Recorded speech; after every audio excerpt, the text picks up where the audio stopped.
matatizo mpaka nyumbani, mpaka kwenye kona huko, shida iko inakuzunguka. Lakini ukitafuta marafiki kutoka ndani ya Yesu Kristo, ni jambo la neema zaidi, la neema zaidi. Ukitembea tu unatembea kifua mbele bila shida yoyote. Maana kuna urafiki wengine ni wa hasara. Kuna urafiki wa hasara, lakini kuna urafiki wa faida kubwa zaidi. Kama Mkristo haujui hilo, utakuwa na matatizo mengine.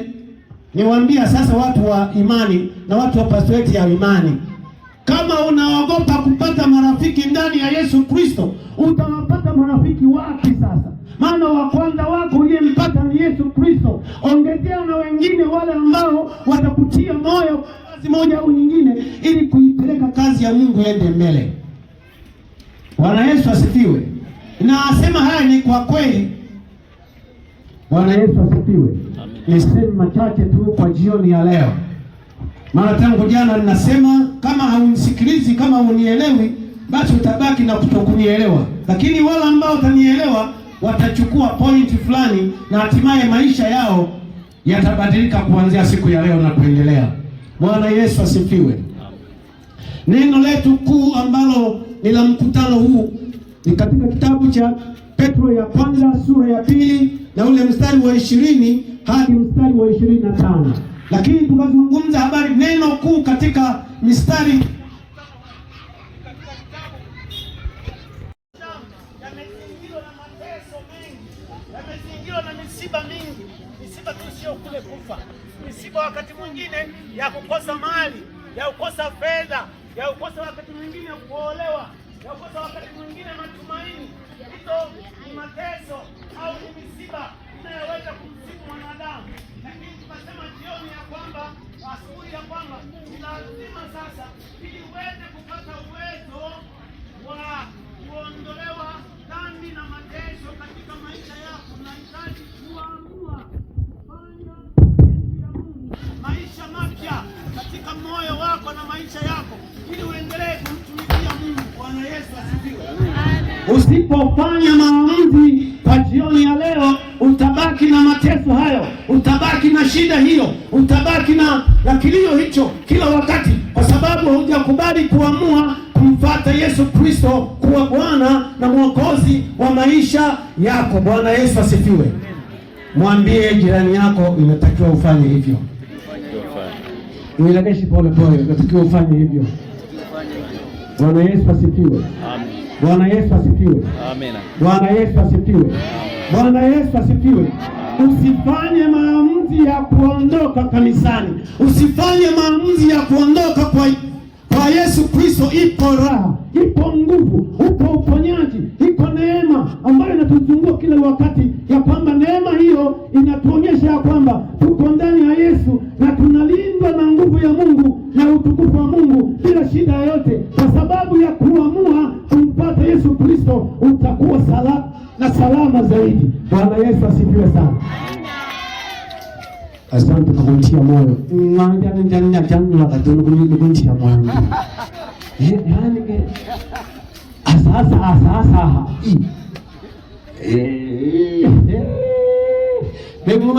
asasa.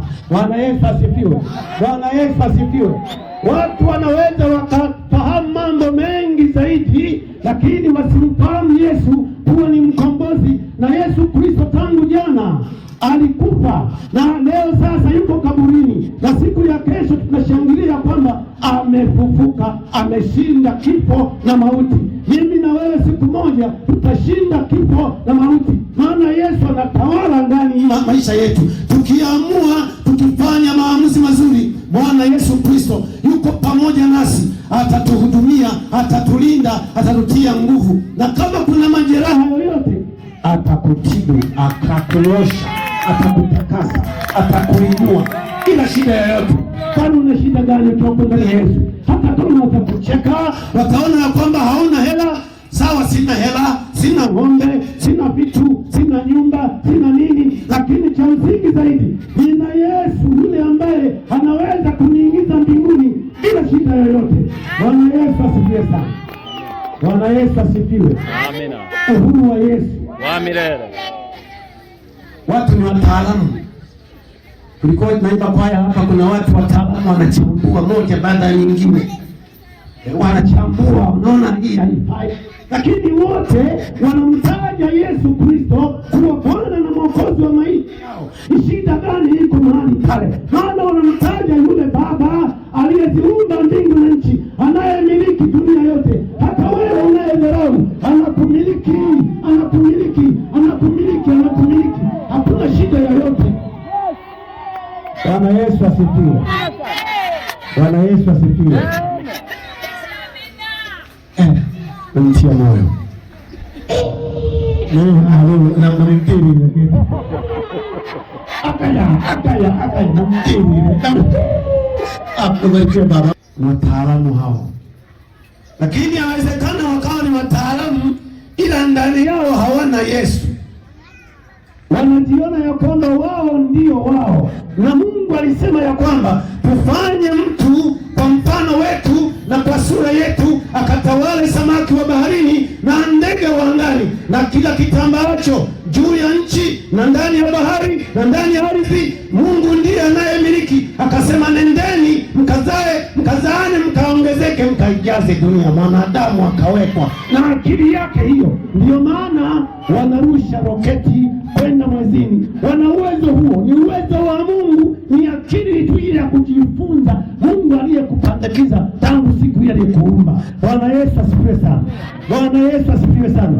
Kama unamshangaa Mungu, na wewe nadhani utakuwa na matatizo fulani, lakini nahitaji kumwinua Bwana. Yeye ndiye anayestahili kuinuliwa na kutukuzwa na kuwezwa wakati wote, maana anayo nguvu na mamlaka ya kutembea mahali pote, ya kwamba yeye ndiye anayemiliki vitu vyote. Akisema leo hii ufe, hakuna wa kupinga, hakuna cha kuomba, hakuna cha kulia. Utakufa, utakufa, utakufa. Chache hichi chocho. Maana yake hakuna kwenda mbinguni, ni jehanamu, ni mateso. Sasa hivi linga, sasa hivi tesa na kwa zamu, lakini ipo siku unaweza ukalia na kusaga meno. Maana watu wengi wakati anaugua, anaumia zaidi, anaweza kumkumbuka mchungaji. Mwiteni mchungaji, tena kimbieni kwa haraka zaidi. Lakini unapokuwa mzima, kiburi hicho na kafedha kidogo sasa na vitu vingine, kiburi hicho. Lakini siku otenya ale alishoko nayo itagine tajaza huko tajitu huko. Hapo ndipo sasa anaweza kumkumbuka Mungu na kaanza kulia, lakini kumbe muda utakuwa umefungwa na njia itakuwa imefungwa. Kwa hiyo hapo watakuwa na hasara. Bwana Yesu asifiwe. Ile andiko kwa Yesu, alafu na karamu kauliza ile wakawesheke. Yaani kaweke hapa hii. Yaani sasa hapo naenda shule, si ndio? Ngokine hapo kwa shule, si ndio? Kwa niko kwa nani? Niko kwa Yesu Kristo. Hakuna shida yoyote, hakuna tabu yoyote. Bwana ndiye anayenitia nguvu, anayeniongoza na kunihamasisha kwamba niendelee kuifanya kazi yake. Na leo mareja, si ndio? Na kauna kajaga akosha hanana tariko mwende kurukia ageni. Lakini kaumu likafanya nini? Kamenda. Lakini neno la Mungu bado liko ndani ya Mungu, naendelea kumtumikia Mungu. Bwana Yesu asifiwe sana. Bwana Yesu asifiwe. Bwana Yesu asifiwe. Isaya sura ya 53 na ule mstari wa 3 mpaka mstari wa 10 unazungumza habari ya mateso ya Bwana wetu Kristo, ya kwamba alichubuliwa kwa makosa yetu, alijeruhiwa kwa makosa yetu, adhabu ya amani yetu ilikuwa juu yake, na kwa kupigwa kwake sisi tumepona. Sisi kama kondoo tumepotea, na kila mmoja amegeukia njia yake, na Bwana ameweka maovu yetu juu yake. Na Bwana asema ya kwamba yuko pamoja na sisi, anatuhudumia, anatulinda. Ni shida gani, tabu gani ulio nayo? Yale majina yote ambalo ni jina la wokovu, mwanadamu yeyote anapokwenda mbele zake, Bwana anamsimamia na anamlinda na anampa nguvu zote za kutumika katika huduma yake. Bwana Yesu asifiwe sana. Bwana asifiwe. Ipo shida gani? Fanya maamuzi jioni ya leo. Fanya maamuzi jioni ya leo na uanze maisha mapya ya kumtumikia Mungu. Wakati ukiwa kijana, wakati ukiwa mzee, anza maisha mapya jioni ya leo, umtumikie Bwana. Acha kiburi, acha ukaidi, acha mambo mengine. Mwambie Bwana akusimamie na akulinde. Wewe uko pamoja na Bwana. Utakapomwambia Bwana, niko tayari kusimama pamoja na wewe, niko tayari kukutumikia wewe, na Bwana atakupatia, utakuwa naye, atakuongoza, atakulinda, atakusimamia, atakutia nguvu, na baraka za Bwana zitakuwa juu yako, na wewe utatembea katika nuru yake bila shida yoyote. Bwana Yesu asifiwe sana. Kwa hiyo Bwana aliteswa kwa ajili ya makosa yetu, alijeruhiwa kwa ajili ya makosa yetu, alichubuliwa kwa ajili ya maovu, na adhabu ya amani yetu yake ilikuwa juu yetu, na kwa kupigwa kwake sisi tumepona. Sisi kama kondoo tumepotea. Ujimilie hali mpendwa, umepotea wapi? Lango lako liko wapi? Umepotelea wapi? Na Bwana anakuita leo ya kwamba njoni tusemezane. Dhambi zenu japokuwa nyekundu sana, itakuwa nyeupe kama theluji, na kama mtakubali na kutii, mtakula mema ya nchi. Bwana Yesu asifiwe sana. Bwana Yesu asifiwe. Amen. Bwana Yesu asifiwe. Uwezo wa ajabu kuondoa dhambi, maumivu, misiba, mateso. Lakini ili uweze kufikia katika hatua hiyo, unahitaji kumwambia Mungu ili akufanyie maamuzi jioni ya leo. Na baada ya kufanya maamuzi jioni ya leo, utaanza upya kwa kazi ya Mungu. Utaanza kumtumikia Mungu kwa kishindo na kwa nguvu zote, na Bwana atakusimamia, kulinda. Makwazo yote hatakuwepo. Hata kama watakusengenya, hautaondoka kwenye utabaki kwenye neno lake Mungu wakati wote. Bwana Yesu asifiwe. Ndani ya maisha yako, wewe ambaye unaye taabu ndani ya maisha yako, nikukaribishe, karibu kwa Yesu leo. Uanze maisha mapya ya kumtumaini na kumtumikia Mungu. Isijalishe umepata misukosuko mikubwa, isijalishe umepata taabu nyingi katika maisha yako, lakini yupo Yesu. Liko jina lipitalo majina yote, ipo nguvu inayoweza kushinda mambo yote. Ishe kwa jioni ya leo, tembea uje mahali hapa mbele, niombe pamoja na wewe jioni ya leo. Wewe unayenisikiliza, wewe unayenielewa, katika hatua ya ushindi, tembea uje mbele. Shida yako yote unaifanya kwa Yesu Kristo. Uanze kwa upya. Fanya maamuzi ya kutocha ndani ya maisha yako.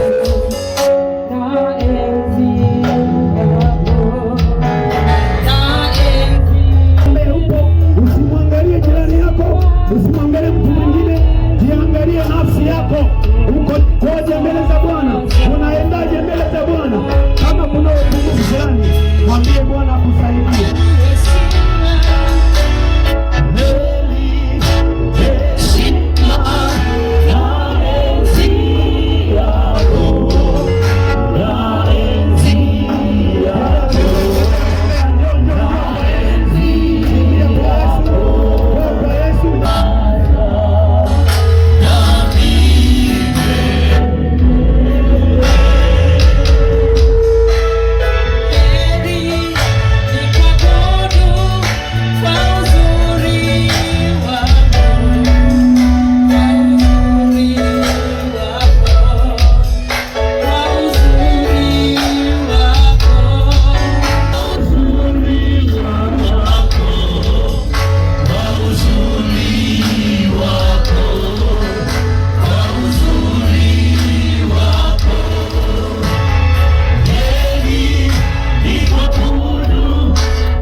kufanya maamuzi yako kwa jioni ya leo. Upo kwa Mungu utakapoamini ya kwamba Bwana anaweza. Ni kweli Bwana anaweza. Fadhili zako ni za milele. Unasema katika neno lako tukutafute wewe wakati wote unapatikana, tukuite wakati wote unasikia. Utatenda matendo makuu, utatuonyesha njia, utaonyesha maajabu katikati ya maisha yetu. Tunakushukuru Baba kwa sababu wewe ni mwema. Ulituumba kwa mfano wako, tutende matendo mema ambayo tokea awali Mungu aliyatengeneza ili tuenende nayo. Sisi watoto wako tunakaribia mikononi mwako jioni ya leo. Tunahitaji msaada wako, nguvu yako Bwana, na zaidi ya yote ninawaleta mikononi mwako watumishi wako. Unawajua kila mmoja hitaji lake, na jioni ya leo wamefanya maamuzi ya kwamba wapo mbele zako, wamekimbia kuja kwako, mahali pa usalama, mahali pa ulinzi, mahali pa kukingwa. Wewe ni mganga na kiongozi unayesaidia, unaondoa shida zote, mateso yote, misiba yote inayoweza kujiinua juu ya watumishi wako. Nami nawakabidhi mikononi mwako jioni ya leo Baba, wapokee